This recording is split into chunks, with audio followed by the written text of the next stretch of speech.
इस साल होने वाले अहम विधानसभा चुनावों से पहले लगातार गर्माती राजनीति के बीच पश्चिम बंगाल में अब कोयले पर तूफान खड़ा हो गया। झारखंड से सटे राज्य के कोयला खदान वाले इलाकों में कोयले के अवैध खनन के मामले की आंच अब मुख्यमंत्री और टीएमसी प्रमुख ममता बनर्जी के घर तक पहुंचने लगी। इस मामले की जांच कर रही सीबीआई ने रविवार को ममता के भतीजे सांसद अभिषेक बनर्जी के घर पहुंचकर उनकी पत्नी रुजिरा बनर्जी और साली मेनका गंभीर को इस मामले में पूछताछ का नोटिस दिया। उसके बाद इस मुद्दे पर आरोप प्रत्यारोप का दौर तेज हो गया है। तमाम दल इस कोयले की आंच पर अपनी राजनीतिक रोटियां सेकने में जुटे हुए हैं। टीएमसी ने जहां इस बदले की राजनीति के तहत की गई कार्रवाई करार दिया, वहीं बीजेपी का कहना है कि इस मामले में कानून अपना काम करेगा। दूसरी ओर लेफ्ट और कांग्रेस ने इसे टीएमसी और बीजेपी की गोपनीय साठगांठ बताया है। इस बीच रुजिरा ने सीबीआई टीम को उसके सवालों का जवाब देने के लिए मंगलवार को अपने घर बुलाया। पश्चिम बंगाल में वर्धमान जिले का आसनसोल और रानीगंज इलाका कोयलांचल के नाम से मशहूर है।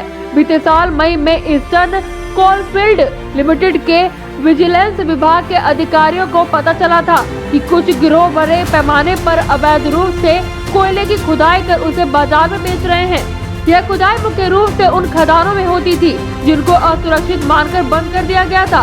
उसके बाद विश्वसनीय सूत्रों से मिली सूचना के आधार पर सीबीआई ने बीते साल नवंबर में इस मामले में एक एफआईआर दर्ज कर जांच शुरू की तो चौंकाने वाले कई तथ्य सामने आए। सीबीआई के एफआईआर ने इस मामले में मुख्य अभियुक्त अनूप मांझी उर्फ लाला, विनय मिश्र, ईसीएल के 2 महाप्रबंधकों और सुरक्षा अधिकारियों समेत 6 लोगों के नाम शामिल थे।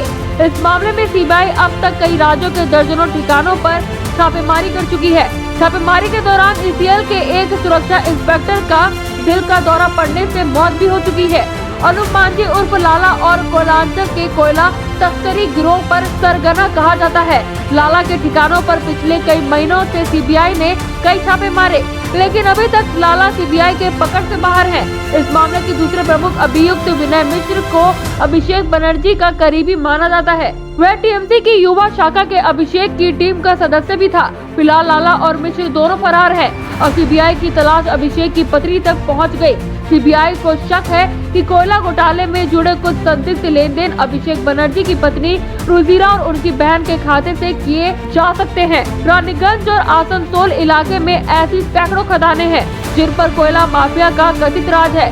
ये कोयला माफिया पड़ोसी झारखंड से सस्ते मजदूरों को लाकर खदानों के आसपास बसाता है। उनसे अवैध खदानों से कोयला निकलवाया जाता है।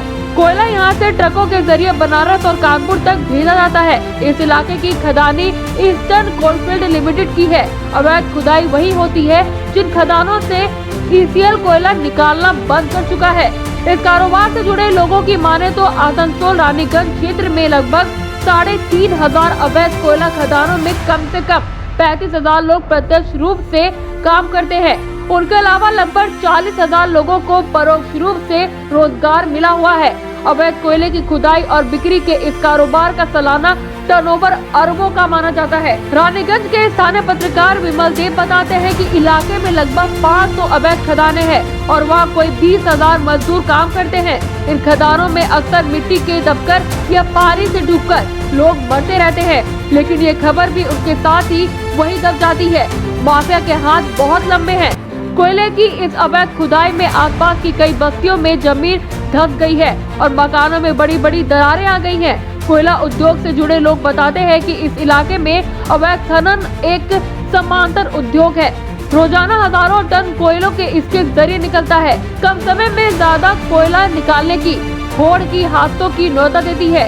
इन मजदूरों को ना तो किसी तरह की प्रशिक्षण हासिल होता है और ना ही वे किसी वैज्ञानिक तरीके का इस्तेमाल करते हैं। ये धंधा दशकों से चला आ रहा है, लेकिन स्थानीय प्रशासन और सरकार आगे बूंदे रहती है।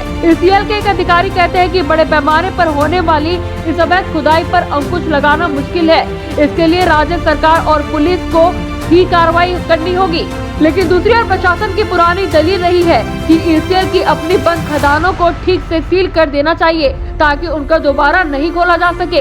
टीएमसी के नाता तोड़ बीजेपी में शामिल होने वाले पूर्व मुख्यमंत्री शुभेंद्र अधिकारी ने बीती 2 फरवरी को मैडम नरूला यानी अभिषेक की पत्नी पर आरोप लगाते हुए उनके थाईलैंड के बैंक खाते की जांच की थी।